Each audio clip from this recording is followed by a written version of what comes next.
Got my Smartkey Gen 3 here.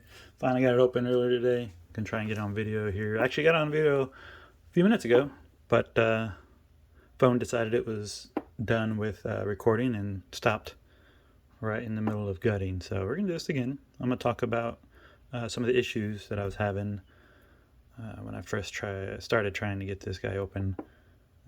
90% of this pick has to do with the tool for the sidebar. This was an old Southward pick I broke years and years ago.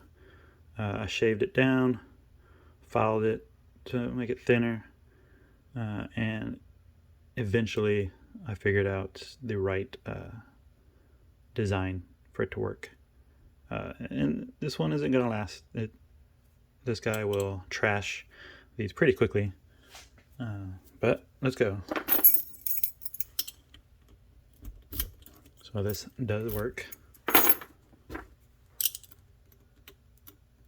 Soft. I start out coming in here right to the sidebar. You'll feel it hit the side of the sidebar, and you want to make sure that this is straight and slight curve right here, so it'll, instead of coming in and hitting the sidebar, it'll roll right off to the side of it.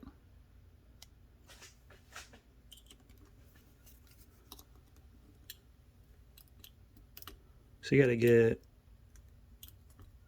a few set first, and then you can feel that sidebar start to be retracted and give you a chance to slide on in there.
This lock's kind of unique. You'll feel all the feedback on this shim here, not so much on the pick.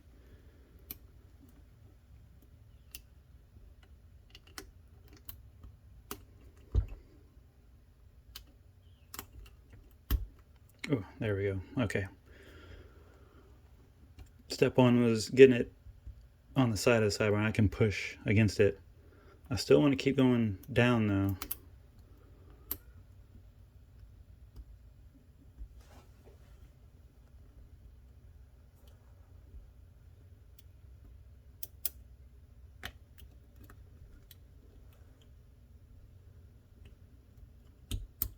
There we go. Oh no, I went right past step 2, straight to step 3. So you can see here, that slid all the way in. There is a little lip halfway through, I'll show you here in a minute, that was giving me all sorts of problems when I first started. And I think I already got it, look at that. So another problem is this will block the rotation just by the way this lip is designed. I have shaved it down enough to where it'll go past mostly. You still have to try and wiggle that out while also rotating. Because you want to get that guy out so you have enough room for it to turn. See, as you can see, it's open now. Problem is getting this out so it's not jammed. Come back a little bit. There we go. And we're open. All right, hopefully my camera does not give out on me this time. Let's gut this thing and see if we can gut it before my 4-year-old. Dear God. What? Yes.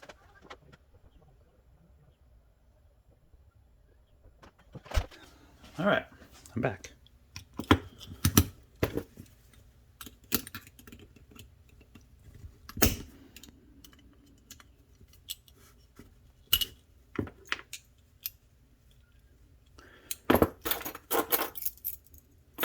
No, I'll just do it this way.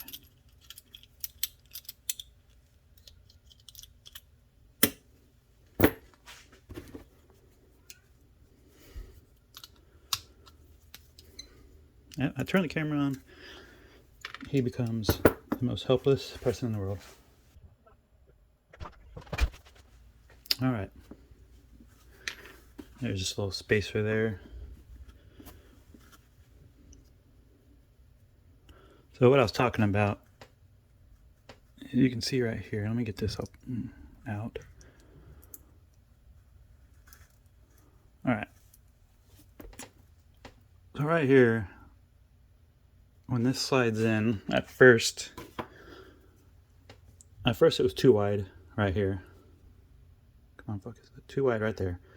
So I had to grind that down to try and make it as even as I can all the way across.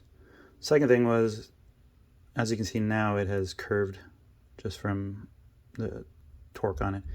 But I did have it curved. And what was happening was I was coming in and it was doing this number here, where it was not actually pushing against that sidebar in the rear. It was coming out. So you had to straighten this out, make sure it's as straight as possible so it slides in just like that. And once I figured out that's what was happening, that was it. That was the missing piece. After that, that thing popped right open. All right.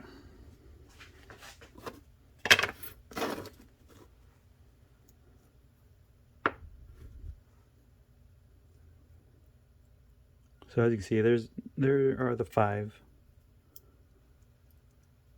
Try and take it off this way. Yeah, sometimes they'll stick to that, but this time we're good.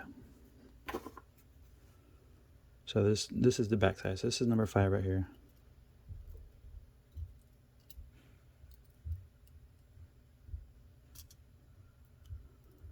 Number 4.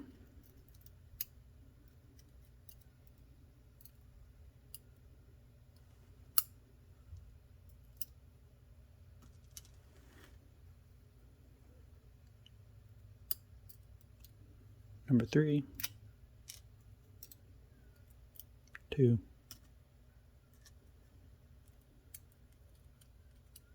Number 1.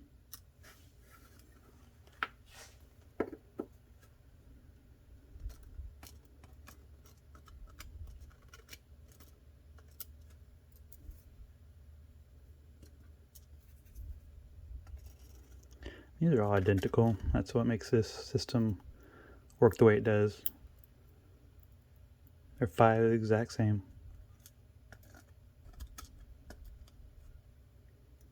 It's just these little notches right here that determine the lift. Again, and then that's based off whatever key is inside at the time that you want to rekey it.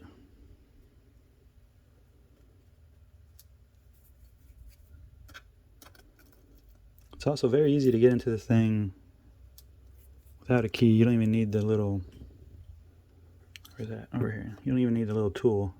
Just once you get in and this pops off, all you need to do is get them all back on that bar. push it against the spring here, put whatever key you want, slide it back. You've rekeyed it to whatever key. And as you can see here, there are the little notches.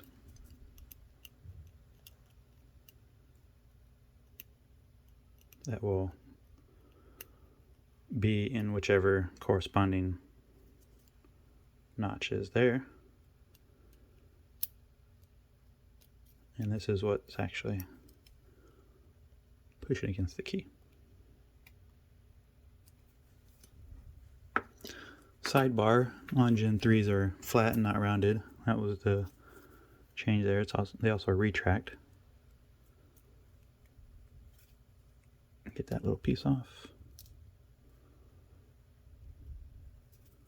There's this hourglass spring. Really cool spring. Incredibly soft though. I don't know if you just caught that on camera. Now I've launched it into orbit. Oh, there it is. There we go. See if I can get this focus there. Incredibly soft. Yeah, that was definitely in orbit this time. Anyways. It landed right behind me, I see it. There's the second one, a little retaining clip. Then the sidebar will pop right up. Come on. There we go. There's your sidebar.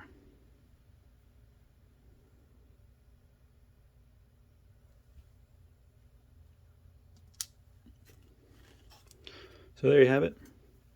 That's the Gen 3.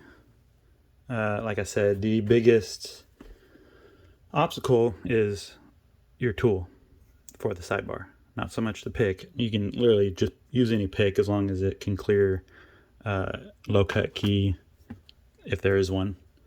But your biggest challenge will be forming this tool to reliably get past not only the first, where is it at?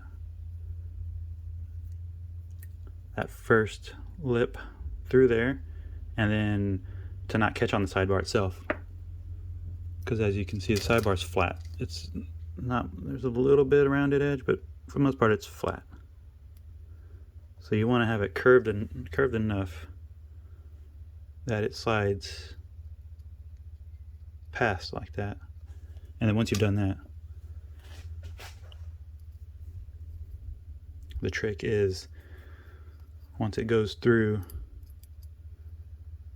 you want it to keep going straight, not like this. That's what was happening. It wouldn't go that far because of the outer sleeve, but it would catch right there. You actually see all of my attempts has actually made it nice and shiny. But you want it to go straight through. Once you get straight through, you get enough of that pressure against the sidebar that it is low enough to rotate around this lip right here. Once it rotates this way, you are good to go. Alright, that's it guys. Thanks for watching.